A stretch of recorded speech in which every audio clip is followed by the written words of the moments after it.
اگه عکسات همیشه بد میافتن، تار میشن و بیرنگ و روحن، بذار یه چیزی بهت بگم. مشکل از گوشیت نیست، از دوربینیه که داری استفاده میکنی. تقریبا همه فقط از همون دوربینی که به صورت پیش‌فرض روی گوشی نصبه استفاده میکنن و دقیقاً همون چیزیه که کیفیت عکساتو محدود میکنه.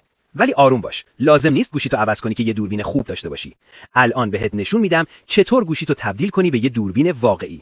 قدم اول، دوربین پیش‌فرض گوشی رو حذف کن. بعدش مرورگرتو باز کن و بنویس تک پلی گیمز.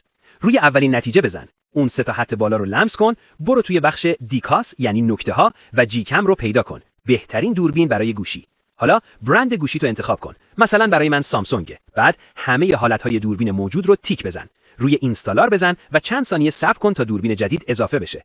تمام بچه‌ها، حالا دوربین جدیدتو باز کن. یه نگاه بنداز. اختلافش واقعاً وحشتناکه. الان چندین حالت جدید برای عکاسی داری با وضوح خیلی بیشتر، رنگ‌های زنده‌تر و کیفیتی در حد دوربین حرفه‌ای. راستشو بگو، شبیه دوربین حرفه‌ای هست یا نه؟ پس این ویدیو رو سیو کن و برای همه دوستات که از دوربین گوشیشون شاکیان بفرست.